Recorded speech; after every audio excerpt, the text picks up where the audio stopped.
आपले स्वतःचे प्रतिनिधी निवडून आणा।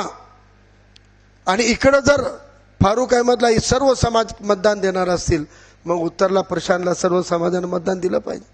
जाती अस्मिता असते, मी मान्य करतो, पण 100% मतदान कोणतीही जात कोणालाच करत नसते, कोणीच करत नसते। ठीक आहे, ज्या समाजाचा उमेदवार दिलेला आहे तो समाजामधला 100% नाही भेटला तरी आपल्याला 10-20% भेटू शकतो ना, पण इतर घटकांचं काय?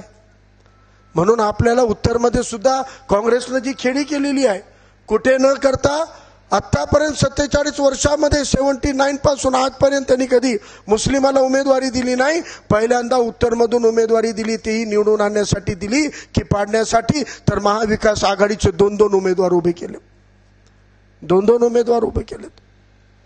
एकीकडे खोके घेतलेल्या सरकारचं बोके इथं बसलेलं आहे, त्यानं इथं प्रचंड पैशाच्या जादूने सर्व समाजामध्ये पैशाची पेरणी करून मतं फोडण्याचं काम केलेलं आहे।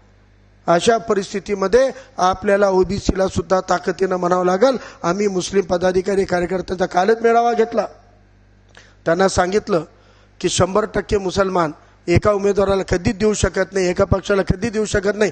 10-20% लोक तर देणार नाहीत ना, ते 10-20% लोक शोधून तुम्ही पहिल्या टप्प्यात घ्या। ते 10-20% आले तर ते 20 ते 25%, 30% करतात।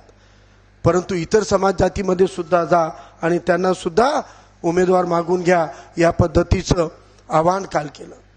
हे समीकरण आपल्याला एकमेकाला मतं देण्याचं करावं लागेल आणि एकमेकाला मतं द्यायची असतील, एकमेकाचे मतं घ्यायची असतील तर एकमेकावर विश्वास करावा लागतो। एकमेकावर विश्वास करायचा असेल तर एकमेकासोबत संवाद करावा लागतो। एकमेकासोबत संवाद करायचा असेल तर एकमेकासोबत व्यवहार करावा लागतो। व्यवहार आणि संवाद करण्याची आपली तयारी असेल, एकमेकासोबत आपण धर्म जातच्या पुढे जाऊन मैत्री करण्याची, मैत्री जपण्याची तयारी केली तर संविधानाला अपेक्षित समाज निर्मिती होऊ शकते।